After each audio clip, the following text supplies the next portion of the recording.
Yeah, tough afternoon for Ruben Amorim. He said it was confused. They kind of played into Brentford's hands today, Peter. Yeah, I mean, he talked about, Manchester United need to play their own game, but we was even talking about it in the warm-up. It felt like they were a real worry about Brentford. They were concentrating on set pieces in the warm-up. I don't think they handled them well. They certainly didn't handle the long balls well. De Ligt had a tough afternoon, I thought, today.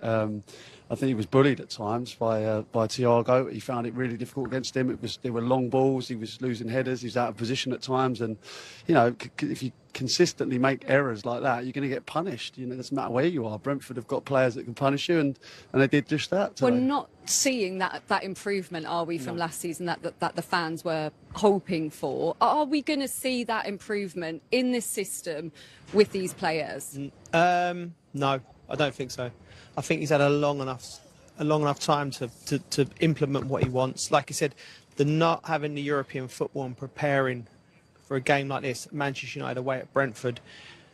Listen, no doubt he's gone through set pieces in the week, because you will if you're playing against Brentford.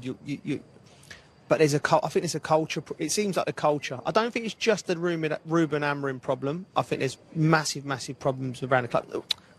I know the results can explain that for you, but we looked at his body language on the bench, didn't we, Crouch? He looks anxious, he looks worried, and I think that will filter into the players. I think as well, the players, they've got good senior players at Manchester United, but they're not looking like there's an effect on the whole group. Like I said, they play in fits and starts. They have 10 minutes here where they look good, 20 minutes there where they look good, but nothing consistent, no sustained. The fact that he hasn't won back-to-back Premier League games is a real concern.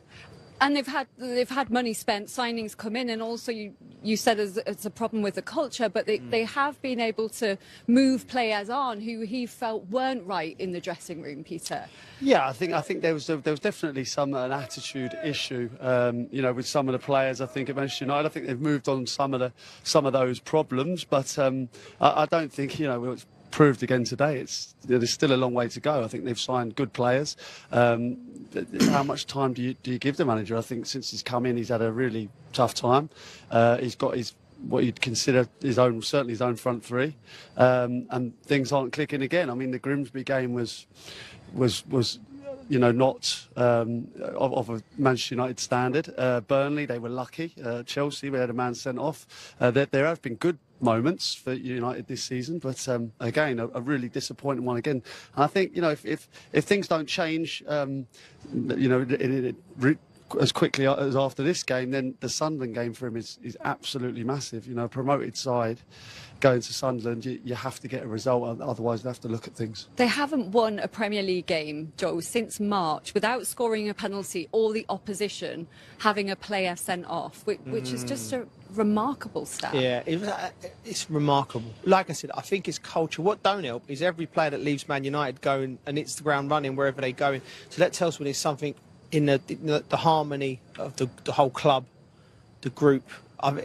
Listen, to pull a Manchester United shirt on now, it must be it's the heaviest shirt in world football. Because of how poor it's been, and because of the history of the club, the expectations of the club.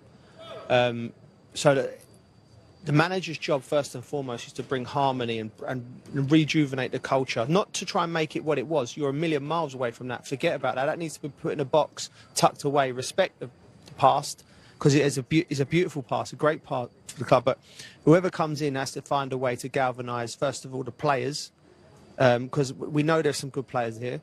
The club, the board, the owner, the fans. The fans need to lower their expectations.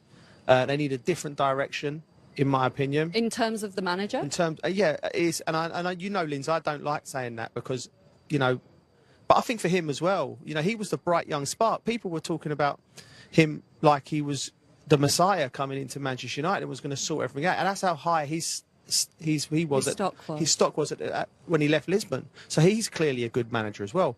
But there's the mix and the blend of the whole situation. I think it needs a culture change. And I think listen, I thought Gareth Southgate was the perfect man for the job at the state it was, in terms of building culture, understanding the club, understanding the league, understanding the players, working with Jim Ratcliffe, people like that. And they went with this fella, and it doesn't look like it's working. I think the issue is that, you know, being able to adapt. I think he's come in with a system, and that's all great if things work straight away. But the best managers, you work with Jose Mourinho, right?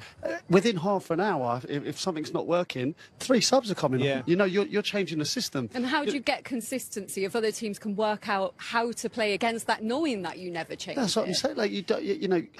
Alex Ferguson, the greatest manager Manchester United have ever had, consistently changed things up, and different personnel and coming in with a system is all well and good, but with your beliefs and but when it's not working, I do think you have to be adaptable. You have to have a game, a plan B, and it just doesn't seem to have that. And it must be so frustrating for the fans to sit there and watch it every week.